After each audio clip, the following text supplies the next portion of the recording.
Alright, welcome to another draft physics presentation. Anyway, this one on heat. And so just a general, since it was provoked by a comment, response to my understanding of what the concept of heat is, and maybe some of the mechanics of how it works, and then maybe in a next version I'll go to the Wikipedia page and say what they say it is, but I don't think it's going to be radically different, but who knows? They have so many little particles to account for, and all kinds of stuff going on. So anyway, the comment was I had just sort of said something like, well, that would create heat, but that's just infrared radiation or something like that, and just kind of same difference. Heat, infrared. Heat is, I would argue, if I was going to say it more correctly, any form of electromagnetic radiation is essentially a form of heat. It's the stuff that moves electrons, and it's really the electron pressure that's pushing atoms away from each other and agitating them. So it's all one kind of force, essentially. The electromagnetic spectrum is all the black force, so to speak, all the electron force, the stuff that electrons find repulsive. And so all of it, light, visible light, is really a kind of heat. The radiation of the stuff that causes things to re-radiate heat. It's just converted from one frequency to another. That's what matter does. Anyway, so it says, why do you say heat and infrared light are the same thing? I guess the association with infrared would be that is the most that's the most common pressure would be the infrared range, the frequency of most of the atomic structure. So most things produce the bits of pressure. The electromagnetic spectrum elements are what's pushing the electrons apart. And that's the common pressure inside of atoms, I would argue. So the most regular form of something being expelled by an atom would be in the form of the infrared range. That's definitely a radical departure from conventional physics, and one that I haven't heard you explain before. Well, I don't know if I haven't explained it, but whatever. So then the J chimes in with E equals HV, which I hate, because we're back to this, V they're using for frequency. So it sounds like they're saying velocity, but what they're really saying is what's its wavelength, and that wavelength times the Planck constant is an actual form of energy. So I guess I'll restate that in here, that I don't think you create energy that way, and that only works if you're really explicit about time. So if you don't have time or volume in the equation somewhere, the equation can go all kinds of bad, in my opinion. So yes, what the little bibble babbles add up to: as a wavelength increases, heat goes down. So that only means that if you're producing a higher wavelength, that is, you can put infrared amps in, you could get something like ultraviolet out. Alright, so all you're doing is consolidating the amount of energy, so the energy is closer together, closer frequency. But clearly, if more energy leaves in total, that is, the total amount of little bits, then obviously you've cooled down the system it came out of.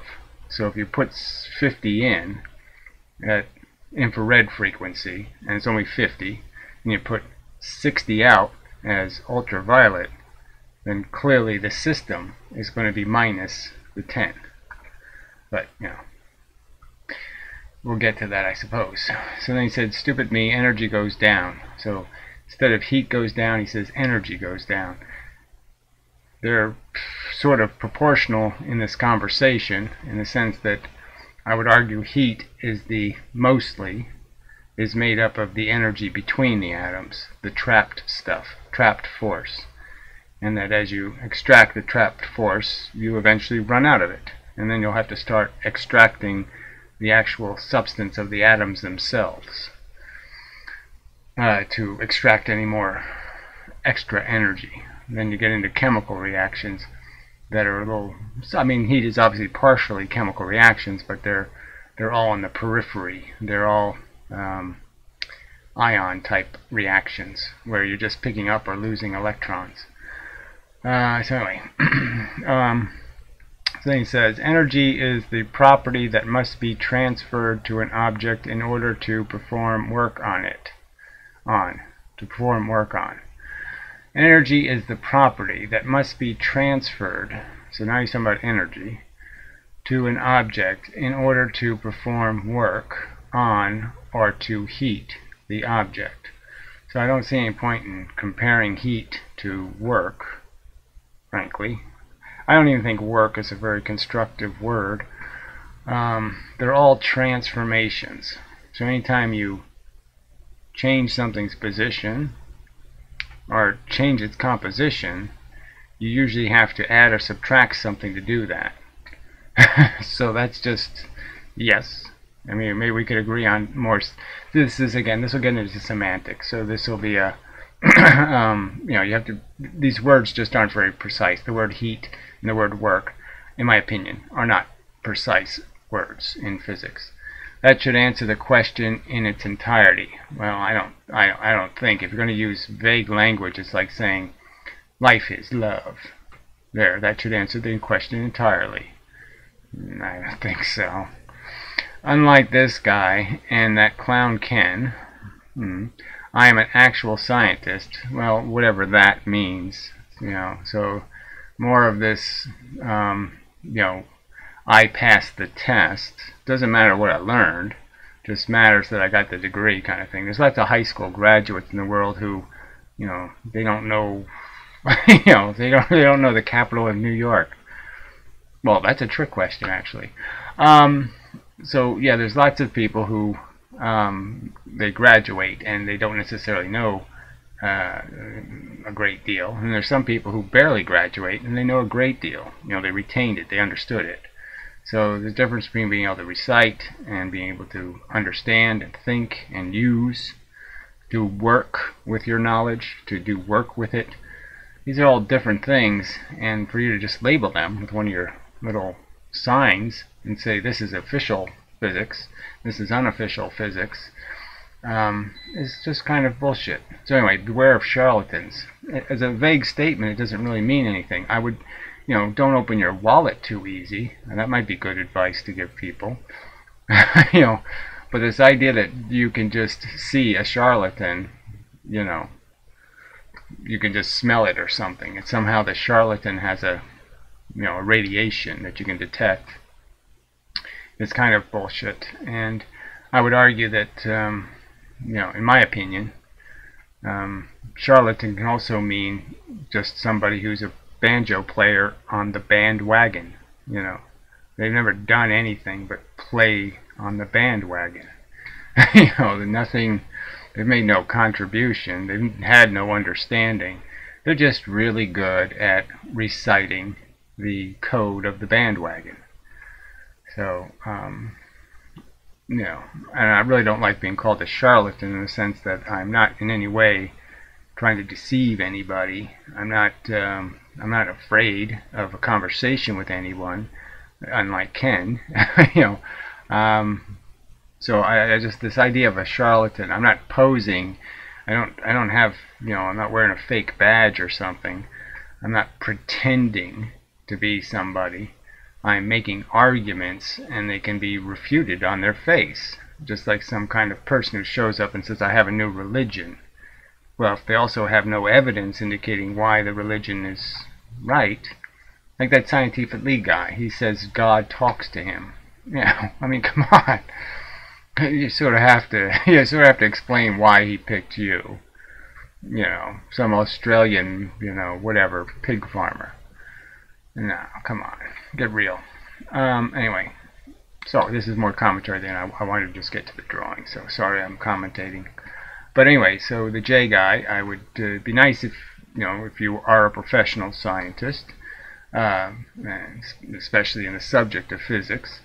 Be nice if you could, maybe do Skype or something, and you could explain to me how I'm being a charlatan, or how in my explanations I have committed some catastrophic crime against reasonableness. Alright, so bear in mind, I must have missed that part. Most matter bodies have internal energy vibration, so clearly it's hard not to be hot when you're in a hot universe, so yes.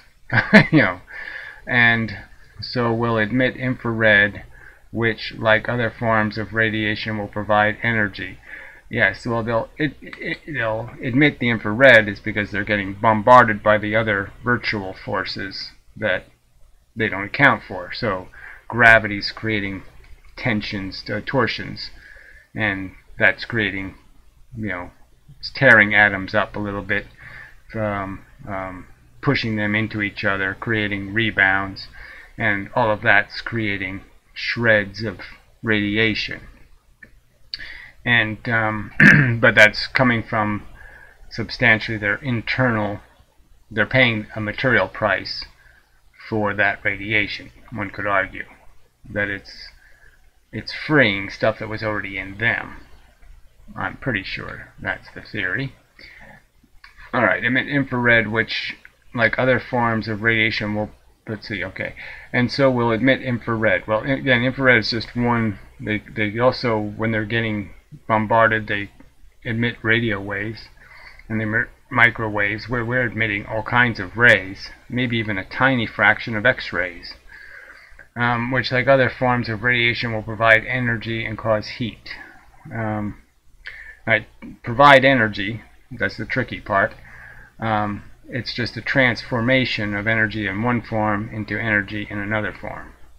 About 50% of what heats the Earth is in that spectrum. So the stuff coming from the sun gets filtered by the Van Allen belts and the rest of that crap out there, the magnosphere. So it comes in as ultraviolet and X-rays and all kinds of crap. That crap is toned down, knocked down a notch, and exposes us to visible light and infrared. 50% of the heats the Earth is in that spectrum. I suppose these two reasons are why it is often referred to as heat radiation, which could be a bit confusing. Well, the heat is heat, whether it's being radiated or whether it's in the atom, or it's in the atmosphere the atoms are in. It's associated with the mixture of atoms and the energy that's bouncing between the atoms. The atoms are, by logic, you can say, essentially surface negative, mostly, in the sense that they're covered with electrons. By most theories, I say I'm not glued to that idea at all, but I'm saying it seems logical that there aren't any surface protons, because then atoms would stick to each other really easy. So they're repulsive in the sense that those electrons don't like getting close to each other, because it starts increasing the pressure between them. So the atoms, you could logically say, don't really bang into each other. It's the pressure of their electrons that push on each other. And in that process, there can be compressions and then releases of energy in the form of these little bits that are creating the pressure. Alright, anyway, I suppose these two reasons are why 50% of what heats the Earth in that spectrum causes 50%. So the other 50% would be the other forms of radiation, the radio waves, the ultraviolet, the rest of it. I suppose these two reasons are why it is often referred to as heat radiation, which could be a bit confusing since heat also transmits through atmosphere matter mechanically. Well, like I said, it doesn't do it any different than the physics part. There's not a mechanical way, in the sense that the atom doesn't move unless something hits it, so to speak, unless some piece of it gets hit, and then that piece transmits that new condition through the atom through this pressure. So it's it's all full of the bits that make radiation, and it's just really the conversation is about what bits are released, okay, and whether they're bits that went in and are just coming out again in another form, or whether they're actually bits that are compromising the matter inside the object, which means the atoms are releasing some of their energy. If radiation causes heat on Earth from the sun, it's mostly X-rays. If the radiation causing heat on Earth from the sun was mostly X-rays, we'd be in a lot of trouble. Well, we'd be in a lot of trouble just because we're sensitive to X-rays, because of our personal makeup. But if we're made of something else, who cares? And again, the argument would be, if it's the same amount of X-rays, in the sense of it's X-rays of the same bulk, the same volume of X-rays as it is infrared, then it may be of no consequence. But if you're going to have the same volume of X-rays over a period of time as you do infrared, that is rays of X-rays or tons, if you're going to increase the, I'm just saying it's a volume question. Volume equals volume. And the trick is here is that it's just measuring bullets, right? I mean, if I shoot 2 bullets a second, in a second, and you shoot 10 bullets in a second, you're going to understand that it's a different volume of bullets. So one gun has an advantage if you're going to have a timed contest and say how many bullets can you shoot in a minute. But if you fairly say you both get 100 shots, it doesn't matter what gun's shooting them. It only matters in the sense that I think you'd rather be shot by bullets. Like if I could shoot you with, if you had to get shot with 2 bullets, you'd probably logically understand that it'd be better to get shot once today and then once tomorrow, because you'd have a better chance of surviving than if you get shot both today. That kind of thing. It's our sensitivity that makes it appear more consequential. But as total energy, that's what you have to understand. The total energy is just in the speed of light of the little tons, the force bits, the virtual photons. The photons. You don't have to call them virtual in this case, I suppose. I mean, obviously the ones between atoms they consider virtual, but I'm just saying the ones that go in aren't virtual because they're just forms of radiation that we're already familiar with, in the sense that they are stuff at a frequency. And electricity is essentially stuff at a frequency.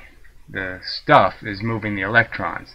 The stuff is the energy of the electricity, not the electrons. The stuff moving the electrons, that's the stuff. That has the energy, that's the heat. So when you pump electricity through something, you're just pumping heat, in the sense that you're pumping the very radiation that gets converted into heat, commonly, by atomic structure. Alright. I think that's probably enough of the reading. And so I don't think there was any other comments. I'll just make sure, but I don't think there was anything added. Yeah, that was 13 hours ago, nothing. Plenty of time, but no one has responded in any further way. So we'll call that the end of that conversation. Yes, it is. I don't think there's any. I don't think the other comments. The other one was on Lorentz contraction, which I think is just bullshit. And then the J also commented on a couple of Ken Wheeler videos. So, yeah, it's obviously he seems to have more disregard for Ken than he has for me, but whatever. Okay, so I'll move to the chalkboard, so to speak, which isn't it's not very well illuminated and such, but you'll get the idea. All right, so a simple thing would be to say that let's call atoms a confined thing, just for the sake of argument, and they're in an atmosphere with each other, and they can be doing different things. They can be spinning, which is one form of holding energy, and that spin speed can increase or decrease, and they also have a vector of motion, so they're moving. And you could argue that that's pretty much all they're doing. And they're doing it in an atmosphere where again, we're back to this, just understand that it's electrons that are on their surfaces. So you could sort of understand that these electrons don't like each other. And and there's sometimes, like I said, depending on the configuration of the atom, these molecules will actually combine, release energy, and then they'll fall apart again because something else will hit them. So they can make very weak connections to each other. So they can clump. So two of these atoms could bang into each other, and they could share an electron, and that way they can release all the energy of having another electron. So the other electron goes out, and when it goes out, it releases the force that was trapped between it and the other electrons can be released, and this is what I would argue is probably in the form of the frequency that's between the electrons. So I'd argue that this frequency between the electrons is most commonly the pressure. The distance is the distance of the wavelength in the infrared spectrum. So that wavelength is the spectrum. So just understand that this would be infrared and this would be ultraviolet, and radio waves would be much longer. And I mean, that's stuff you should already know. Shouldn't have to explain any of that. So the real game is the heat thing is we've just measured based on how much these things are vibrating. That is, in gases they can move around pretty freely, but obviously in other materials like a filament on a light bulb, they can only move a very slight amount of distance. They can go back and forth, they can jiggle in directions, but they can't freely correspond with each other and bounce around and do all kinds of stuff. So they can just basically be forced to incur on each other, create a violation of trespass in the sense they get too close to each other. The electrons build up pressure, and then there's a reaction from that pressure buildup that either forces this one to move or this one to move, and that in turn causes pressure between another atom. So it's all transferred. So an argument I would make is what's happening in this transferring process is that stuff that out of a high frequency can come in, and through the process of these vibrations it's muted into a less aggressive jolt. So it comes in. There's probably good examples of this in some physics somewhere. Might even be with water. The waves get further apart as they go further out. They're getting stretched, and stretched by slowing down, and the process is dampening. So you could just say that the high frequency radiation goes in, it's absorbed in the sense of a pressure. The pressure is transferred throughout the atoms in the substance, and the end result is there's still more energy than it needs, more energy than the environment has around it. So now it's hotter inside. There's more vibrations happening inside than outside, so it'll release some of that energy, but it'll release it in infrared instead of ultraviolet. And you can have the opposite scenario where you put in a low frequency electricity, so it's not even, it's nowhere even, it's almost not on the scale. It's essentially in radio wave form, in the sense that you could have very slow, like 1,000 hertz of, you can pulse it. See, the trick with AC is they never point out is that technically you can have two forms of it. You can have the form where you jolt in a positive motion. So let's say these are all motions in one direction. And so what I'm just trying to do is illustrate the fact that this wave stuff is really just this, and drawn in a different form. But there's nothing really waving. It's just a jolt. There's a jolt at a specific wavelength. The only thing you count is this. You don't count this. This is a nothing. So this could be the form that the electricity is in, where it's just on, off, on, off, on, off. So on, off, off, off, off. And that's essentially an alternating current. In a sense, you've given the structure time to relax. So you're pushing something that's under pressure, and it wants to push back. So I guess I should draw that like a dimple or something. So you're essentially pushing a dimple into something, and then you're giving it time for the dimple to pop back out. Then you push the dimple in again. Then you give it time to pop out, and you push the dimple in again. And that's essentially what's happening with alternating current. Now the trick is you can also do it where this was in one direction, and now you can sit there and say swing it all the way so it's to the ground. Alright, it appears like the opposite polarity. There's no such thing really. There's just electron heavy or not electron heavy, and it's all relative to whatever the ground is. So it's actually the same stuff going, how to put this, from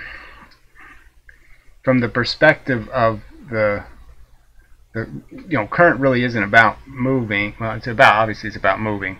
it's about pressure. So that's why there's movement in one direction or the other direction. It's just because of the voltage pressure.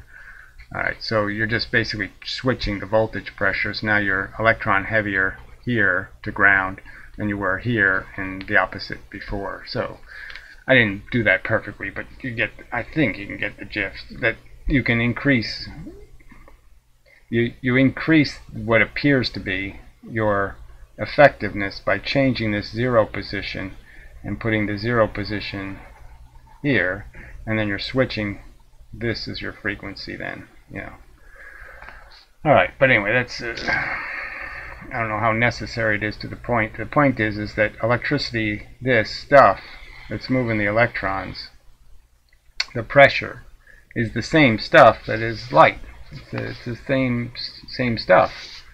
And so when you're shoving a bunch of electricity into a conductor, alright, and it gets hot, well, it's getting hot because you're throwing a bunch of agitating pressure, so you're increasing the pressure between the electrons. Because essentially it's the same stuff that gets trapped between electrons. So electricity is made of the stuff that is bouncing back and forth between electrons, and it's bouncing back and forth, and it's bouncing back and forth, and it's bouncing back and forth. So there's two ways you can increase the pressure between two atoms. So let's say these are connected to atoms. So there's two ways you can increase the pressure. You can push them closer together, which means there's more hits per second, or you can push more force into them, okay, which will increase the number of hits per second. So you either change the volume of force, or you change how close the proximity is. And so there's two ways to create what we would call pressure, which means movement, which, obviously they're going to bounce off of each other. When the pressure gets high, they're going to rebound, and they're going to rebound based on how hot all the other atoms are, how much pressure they're under. And so that's why heat just transmits from high pressure to low pressure. That's all it's doing. It's transmitting between the atoms. Now, the movement of the atoms can only affect atoms, new piece of paper. So where this gets complicated is that what they call heat is it's like what they call electricity. It's the same kind of mistake. I mean, people think electricity is the electrons moving, and they even further think that electricity is an actual force, when electricity is really the stuff in between. That it's the pressure, it's the voltage that's the electricity, and the voltage is the force. So, if this is a material and this is the world outside of the material, obviously these atoms are impacting each other also and creating a pressure. So if this pressure ends up being lower than this pressure, then these atoms will jiggle those atoms more. They'll push them. The electrons will hit them with more energy. And so the faster you're jiggling these, then the faster you jiggle those. And that's one way of transferring the energy, is because they get close enough in proximity to hit each other. And the other way to transmit the energy is to have the complete breakdown where these two atoms combine. Alright. well, they don't well, they can combine into a whole atom. That also happens, but it's not as common. And that releases the extra electrons, and with them the force that was with them. The ping pong balls that were bouncing between them are now released, and those force bits are the infrared radiation, or the ultraviolet radiation, or the X-rays, or whatever. So the hotter you make something, it means the higher the pressure. The impacts are getting more severe, so they're hitting each other deeper. So I guess you could draw it as a a dimple. The two things come into each other and they misshape each other, and the more they misshape each other, the more force they'll leave with. The more pressure, the more velocity to the equal but opposite reaction. And if that happens in a certain way, where this one's going to go fly into another one with an electron, and like I said, it loses its electron, then that force will be, the compression will be released. Some of the compression will be released as actual energy. And I suppose it can happen actually when they're compressing, that the release will break the atoms themselves. Like I said, you could change things into ions by just smashing them into each other, and in the process of them hitting each other, an electron flies out, which means that the force, the compression that the electron was under, how much stuff was between it and the other electrons, that force is also released. And so you can understand that the more energetic all this gets, that the frequency, that is the bouncing rate between the two electrons. So what I'm saying is that in the way most things are in the universe, this is the common frequency, the distance. So there's a common distance built into most systems that is related to the pressure of the electrons in the outermost ring, I guess I would argue. It could be that they're losing it from the inside. The changes to the outside breaks something on the inside. It pushes an electron into the inner orbit, and then it has too many, and it loses one from the inside. So it could be this internal ring where the energy actually comes from. I like to be more explicit than to say it could be this or it could be that, but I don't know if it matters for the point I'm trying to make in this video, which is this is the nature of heat. It's not, it's the force. Heat is the force. But anyway, it doesn't really matter. The point is that there's the overall circumstances, like I said, that you can understand is this is a frequency and this is a frequency. And obviously this is a tighter frequency. The more pressure, the higher the bouncing rate of the ping pong balls, which means if you open the door, that is, you move this atom a little bit or you free an electron, if you open the door for the force between two electrons to escape, the point is when it's under high pressure, they'll escape at a higher frequency. And so that's why you get X-rays or other things coming off of objects that get very, very hot. And that's why there's the ultraviolet catastrophe thing and all that kind of stuff. Well, that's a little more, there's more, that has more to do with the binding forces. So it has more to do with the strength of actually the proton's attraction to the electron, and the willingness of the electron to, the ability of you to break an electron off that's well held. So it just has to do with there's weak electrons and there's strong electrons. So the weak ones are all in between this matter. So the real trick is to take something to like absolute zero. What you're really doing is you're not killing the forces inside the atom or the pressures. You're getting rid of all of this superfluous force effects on the outside. So you're basically cooling it enough by extracting any kind of vibrations and by creating an external surface that is always lower pressure. So you put lower pressure around the substance and you keep lowering the pressure and lowering the pressure, which means that anything in here will freely end up vibrating this stuff because less is coming in and more is going out. So it's just going to keep losing these little bits to the external world, and none of them are going to be coming back in. So it's like any one that leaves, there's no corresponding one that comes back in. So as long as you can keep maintaining the low pressure on the outside, and you'll keep forcing, just by the laws of averages, you're going to keep losing more bits randomly than you're going to be gaining. So you're just going to keep losing all these little bits that are agitating the atoms, and all the atoms natively don't keep moving, so they'll eventually slow down and stop moving substantially. Like I said, you can't really get to the internal force, can't really pull that out merely by this mechanism. You have to start doing thermonuclear destruction to start pulling the energy out of the atoms themselves, and so you'd have to you really can't cool them. You can't cool an atom beyond a certain point.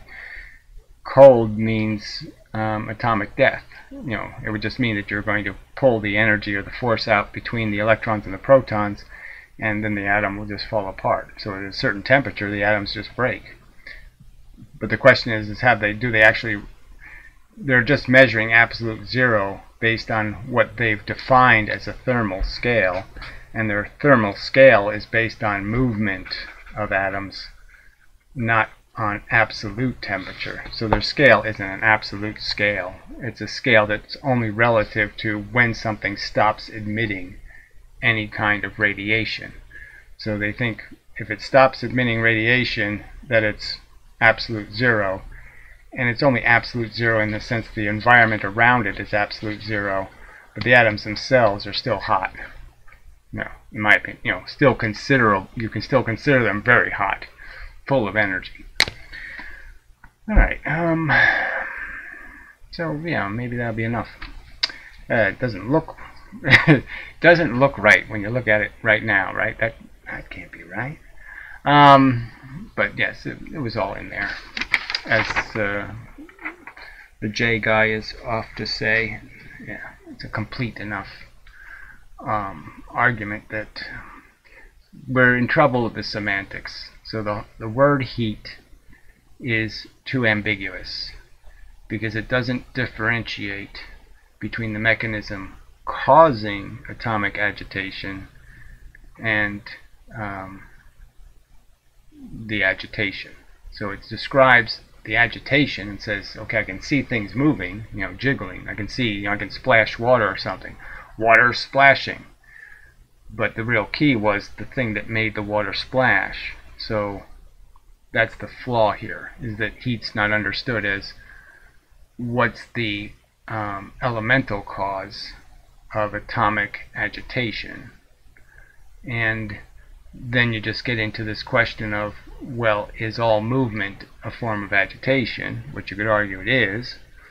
So then you just get heat equals force, technically. And then you could just say gravity is heat, and magnetism is heat, and everything's heat. So it's a little bit messy in terms of there's not the language. It's conceptually the wrong identifier. We're identifying the wrong manifestation, and therefore it's not coherent because it's just another manifestation of force, and